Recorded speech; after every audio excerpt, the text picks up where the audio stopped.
को। और इस बार सोचा कि थोड़ा सा टाइम ऐसे कर लूँ, लेकिन इस बीच में काम थे हम लोग को। एक दिन रेहान के साथ जाना था, फिर कल मुझे सनी को भी वापस छोड़ने जाना था, फिर थोड़ा सा अच्छा भी नहीं लगता है ना।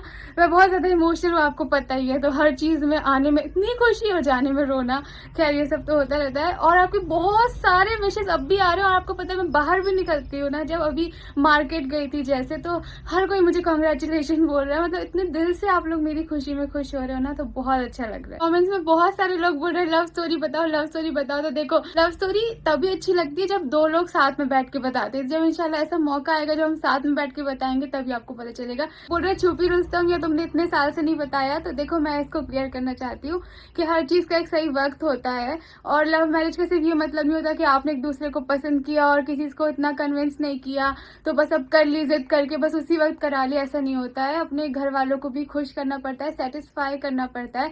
और हर लव स्टोरी में ये हमेशा होता है कि या तो दोनों की फैमिली नहीं मान रही होती है, एक की मान रही होती है तो एक की नहीं मान रही होती है। अगर चलो सब कुछ ठीक हो भी जाता है तो फिर सबसे पहले ये देखा जाता है कि लड़का क्या करता है। भाई इस मामले में बहुत अच्छे, वो मतलब एक लड़के है ना, तो वो हर एक लड़के के पॉइंट ऑफ व्यू से भी सोचते हैं। बहुत सारे लोग क्या होते हैं, भाई जो होते हैं या फिर जो पापा लोग होते हैं, वो सिर्फ अपनी बेटी के बारे में सोचते हैं, वो अपने आप को एक लड़के की जगह रख के नहीं देखते। लेकिन भाई हर चीज से गुजरे हैं, वो आज के जमाने के हैं, तो वो कभी ये नहीं कहते कि नहीं आप शालू जिससे शादी कर रही है तो वो बहुत ज्यादा पैसे वाला हो या लाखों कमाता हो। उनका हमेशा से एक ये था कि जिसके साथ भी शादी हो रही ना, वो खुद से अपने मतलब खर्चे उठा सके, जरूरतें पूरी कर सके जो मिनिमम सी होती हैं, बस उनकी यही ख्वाहिश थी। तो फ्रेंड्स, मुद्दे की बात ये है कि जब सनी मुझसे मिला था उस वक्त शायद वो दिल्ली में कोई जॉब करता था, वो छोड़ चुका था। उसके बाद वो कुछ नहीं करता था कुछ मंथ्स तक। तो मैंने उसको क्लियर कह दिया था कि देखो तुम्हें कुछ ना कुछ करना पड़ेगा। वैसे अल्हम्दुलिल्लाह उसके पापा के पास ऐसा है, मतलब मौधाम में जैसा होता है खेती वो सब, वो नॉर्मल भी रह सकता था, मतलब नहीं भी जॉब करेगा तो उसका लाइफस्टाइल चल सकती थी। लेकिन हमने उनसे कहा कि देखो भाई को चाहिए कि आपको कुछ करना पड़ेगा, मतलब तुमको कुछ करना पड़ेगा। मैं आप कर रही हूँ, इतनी फॉर्मल नहीं, हम लोग बहुत ज्यादा दोस्त के जैसे हैं तो हर तरह से बात करते हैं। तो मैंने उससे कहा कि देखो तुम्हें कुछ करना पड़ेगा। फिर उसने जॉब के लिए अप्लाई किया, उसके लिए काफी रुकना पड़ा। फिर जॉब के लिए वहां पे गया, फिर वहां पे पहली बार में 2 साल बाद आया, उसके बाद दोबारा जा रहा है, नहीं जा रहा है। घर वालों को यकीन नहीं होता कि चलो एक ही बार चला गया।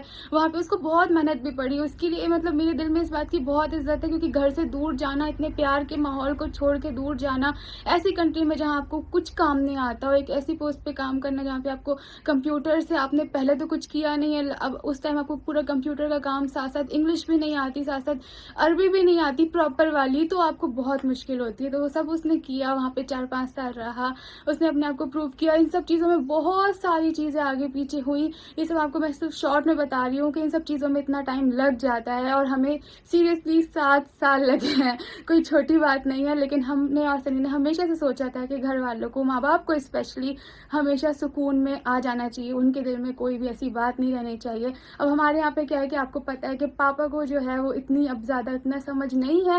वो सनी को पहले देखते थे छोटे में, तो उनको सनी पसंद था, मतलब उन्हें ऐसा नहीं था कि नहीं इससे नहीं करना है। लेकिन मेन जो मुद्दा था वो भाई भाभी को मनाना क्या है कि उनको दिल में सुकून आ जाना। भाई भाभी बहुत स्ट्रिक्ट वाले तो है नहीं, आपने देखा होगा, बहुत ही आज के जमाने के हैं। लेकिन एक बहन की जब बात आती है तो हर एक छोटे मोटे डर होते हैं, वो डर हमने दूर किए। सनी के घर वालों के जो डर थे वो दूर किए। वो कौन कौन से डर थे वो बहुत लंबी कहानी है, बहुत सारी चीजें होती हैं, फिर आसपास के लोग, रिश्तेदार, बहुत सारी बातें, तो बहुत टाइम लग गया। और इसीलिए इतना टाइम छुपाना पड़ा, क्योंकि जब तक कोई चीज़ पक्की नहीं हो जाए तो हम बता नहीं सकते। हम लोगों को कुछ नहीं पता था कि हमारी शादी होगी या नहीं भी होगी। दिल में यकीन था कि हाँ हमें एक दूसरे से ही करना है, लेकिन वो कब होगी और कैसे होगी ये बहुत ही मुश्किल था, इसलिए आप सबको नहीं बता पाई। अब जब सब कुछ ठीक हो गया है इंशाल्लाह काफ़ी हद तक, तो इसीलिए अभी आप सबसे भाई ने शेयर किया। तो आप सबको बताने का ही मतलब था कि बहुत सारी प्रॉब्लम्स आती हैं, सब कुछ अच्छा नहीं होता है। तो अगर आप लोग भी ऐसा कुछ फेस कर रहे हो तो हिम्मत रखो, अल्लाह सब कुछ ठीक करेगा।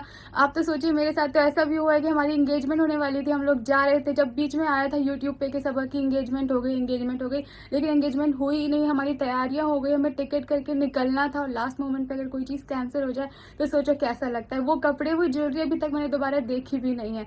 अभी तो मैं बहुत हंस के बता रही हूँ, लेकिन उस वक्त बहुत धक्का लगता है, तो बहुत कुछ सहना पड़ता है।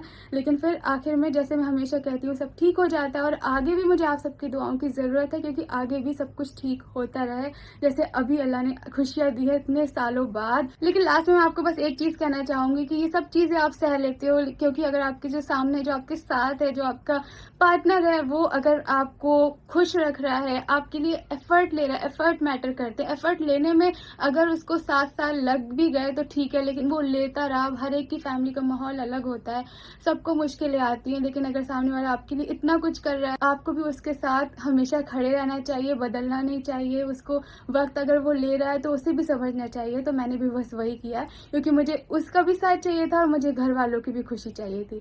तो अब जब दोनों खुश हैं तो अल्हम्दुलिल्लाह मुझे बहुत अच्छा लगता है। मैं चलती हूँ, अपना ख्याल रखिएगा, दुआओं में याद रखिएगा। जो भी मैं बता पाई हूँ आपको समझ आ पाई हो तो ठीक है, क्योंकि इतनी आदत नहीं है और अकेले बैठ के कैमरे के सामने इतनी बात करना मुझसे नहीं होता है। तो आपसे मिलती है अम्मी पापा के एनिवर्सरी वाले व्लॉग में। बहुत ही मजा आएगा, देखते हैं अम्मी को कैसे रेडी करूंगी, अम्मी दुल्हन बन के कैसे लगेगी।